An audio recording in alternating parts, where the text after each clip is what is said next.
Hello students, welcome to my YouTube channel and today we are going to discuss about mathematics worksheet for class 10. 24 number worksheet है और 28 अगस्त की आपकी ये worksheet है।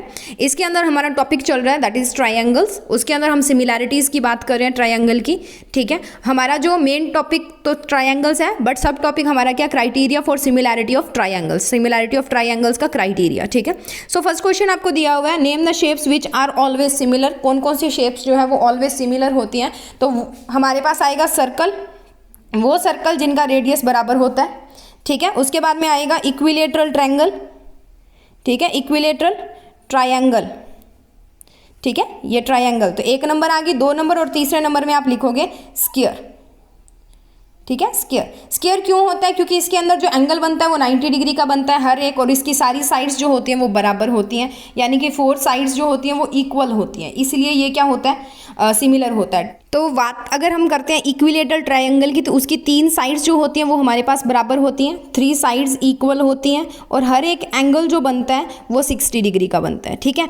और जो सर्कल की बात हम कर रहे हैं उनका जो रेडियई है वो इक्वल होना चाहिए, यानी कि इक्वल रेडियई वाले जो सारे सर्कल होंगे वो क्या होंगे, एक दूसरे के सिमिलर होंगे, ठीक है। सो ये बात होगी हमारी इस फर्स्ट पार्ट की। उसके बाद में आपको ना 3 क्राइटेरियाज दिया हुए हैं, और ये 3 अलग अलग आपकी थ्योरम्स हैं आपकी एनसीईआरटी की बुक में, दैट इज 6.3, 6.4 एंड 6.5। आप इसको देख सकते हो, ठीक है।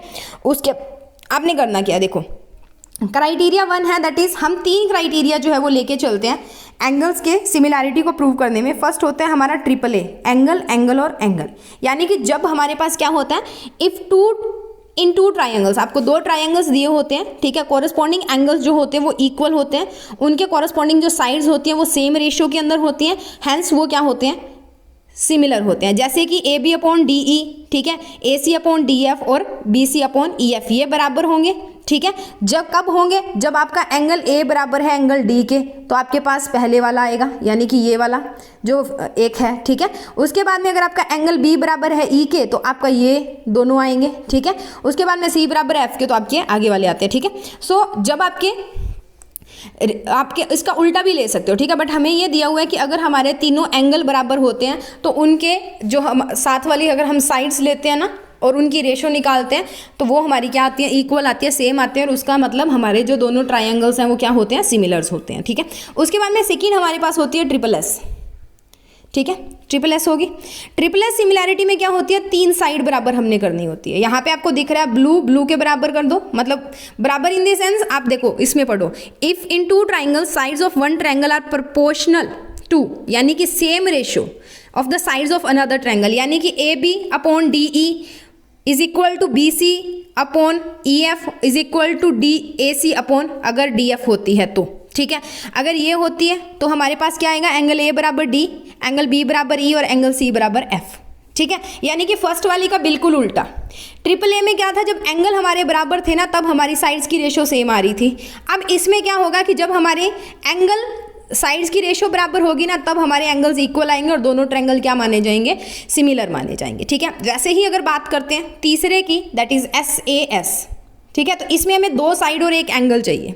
अगर हमारी 2 साइड्स बराबर है और एक एंगल बराबर है, ठीक है, तो यहाँ पे आपको दिया हुआ है if any one angle of the triangle is equal to the one angle of the other triangle and the sides including these angles are proportional when then 2 angles are similar, यानी कि अगर ए बराबर है डी के तो ए और D जिस 2 side के अंदर बन रहे हैं, ठीक है, जैसे ये एक ट्रायंगल है, ये एक ट्रायंगल है, तो ये वाला ट्रायंगल, ये वाला एंगल, ये वाली साइड, ठीक है, बराबर बटा ये वाली साइड बटा ये वाली साइड हमने करनी है, ठीक है, डिवाइड करनी है। तो ए और डी जब बराबर है तो ए बी बटा डी ई इक्वल टू ए सी बटा डी एफ, और बी और ई अगर बराबर है तो ए बी बटा D E equal to B C बटा ई एफ, सी और एफ बराबर है तो, ठीक है। तब हमारे पास क्या होगा, ये जो दोनों हमारे ट्रायंगल्स होंगे ये सिमिलर होंगे, ठीक है। यानी कि कहने का मतलब क्या है कि अगर आपका एक एंगल इक्वल है और उसी एंगल के अंडर आने वाली आप जो साइड्स की रेशियो निकालते हो अगर वो भी सेम आती है, ठीक है, तो आपके ट्रायंगल्स जो है वो सिमिलर माने जाते हैं, ठीक है। तो आपको क्वेश्चन से ज़्यादा क्लियर हो जाएगा, मैं क्वेश्चन करवाती हूँ आपको। आपको एग्जांपल नंबर 1 दी है। एग्जांपल नंबर 1 में आपने प्रूव करना है कि जो आपका पी ओ क्यू है ट्रायंगल वो सिमिलर है किसके, एस ओ आर के, ठीक है। आपको दिया क्या हुआ है कि ये वाली और ये वाली लाइन आपकी पैरेलल है, ठीक है। अब आपने दो ट्रायंगल ले लिया अलग अलग, इनके अंदर ये दो आपको साइड जो है वो पैरेलल दी है। एंगल P जो है वो P एंगल S के बराबर है, ऑल्टरनेट एंगल्स। एंगल Q जो है वो एंगल R के बराबर है, again alternate angles. Angle this is angle this, यानी कि 2 के बराबर है, या POQ बराबर है SOR के। क्यों? क्योंकि वर्टिकली ऑपोजिट एंगल है। तो 3 एंगल बन गए, तो 3 एंगल बन गए तो AAA वाली कंडीशन हमारी सेटिस्फाई होगी। इसका मतलब ये क्या है, हमारे सिमिलर ट्रायंगल्स। ओके,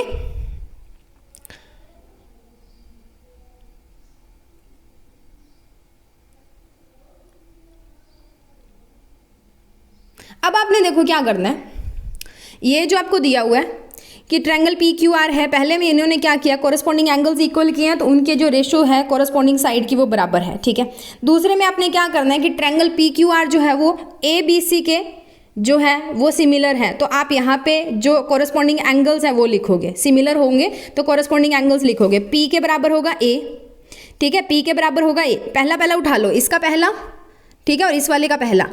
Q के बराबर होगा B, R के बराबर होगा C, ठीक है, और साइड्स की रेशो कैसे बनेगी, PQ अपॉन AB बराबर, ठीक है, PQ अपॉन AB लोगे।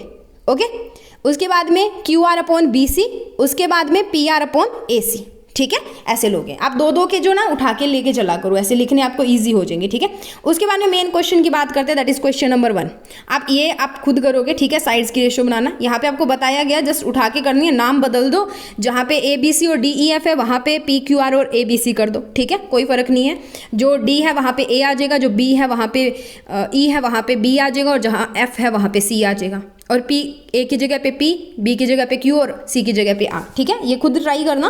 उसके बाद में बात करते हैं क्वेश्चन नंबर 1 की, जो मेन हमारा क्वेश्चन है। ठीक है, उसका सॉल्यूशन देख लेते हैं। उसके अंदर हमें दिया हुआ है, if triangle AOB similar to triangle DOC where AOB equal to 40 degree. ठीक है, OAB जो है वो 40 डिग्री है, AOB 50 डिग्री है, एंड OBA 90 डिग्री है। हमने फाइंड करने हैं ये 3। ठीक है, कुछ नहीं करना, बहुत इजी है, मैं आपको समझा देती हूँ, आप ये अपना नोट कर लेना।